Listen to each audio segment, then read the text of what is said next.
عاوزين علاج لحشرات الشعر. الدراسة بدأت والعدوى بدأت تنتشر في بيتنا. الأمل مغرق شعر أولادي سواء ولاد أو بنات. دي أكتر الأسئلة والكلام اللي دايما بيتبعت لي على الرسائل وبيقولوا لي بجد عاوزين حاجة تخلص شعر الأولاد من الحشرات بتاعة الشعر، خاصة إن احنا في موسم الدراسة. طبعا الدنيا معانا بتتبهدل خالص.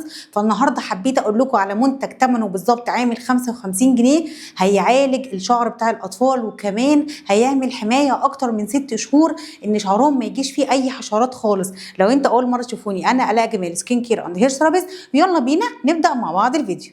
ازيكم يا بنات، عاملين ايه؟ الفيديو ده بقى مش بس للبنات، ده للمامز الكتير اللي بتسال ونفسها في حل يعالج الشعر بتاع الاطفال. وحتى لو اطفالنا مش عندهم حشرات زي الامل، عاوزين يحافظوا على شعر اطفالهم ان ما يحصلش ليهم عدوى او ينتقل من شعر شخص لشعر اولادهم. حبيت النهارده اقول لكم على منتج ثمنه عامل 55 جنيه. المنتج ده اسمه افرازين. افرازين ده بجد يا جماعه هو الحل الامثل. انا عن نفسي بستخدمه لاولادي كحمايه. طول ما انا بستخدمه عمر ما حصل اي مشكله لاولادي في شعرهم نهائي. طبعا لما بيكون في عدوى في بيتنا مش ينفع تستخدميه لاولادك بس، للاسف هتضطري ان انت تستخدميه ليكي ولجوزك كمان، لان الامن ده بالذات بيبقى عامل زي المرض كده اللي بينتشر او عامل زي العدوى.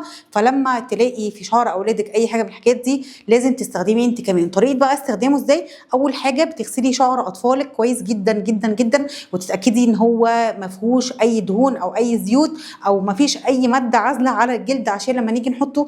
وبعد كده تنشفي الشعر كويس وتبداي تجيبي الافرازين تقومي حطوه على الفروه بتاعه الراس وعلى اطراف الشعر، وتدلكي شعر طفلك كويس او شعر بنتك او شعرك انت شخصيا.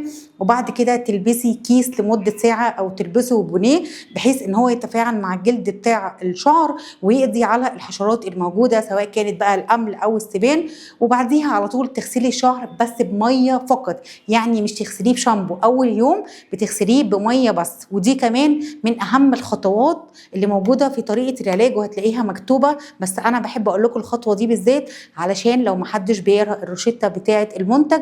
لازم تغسليه بعد كده بميه بس، وتفضلي لمده 3 ايام ميه بس، ما ينفعش تحطي اي شامبو خالص على الشعر.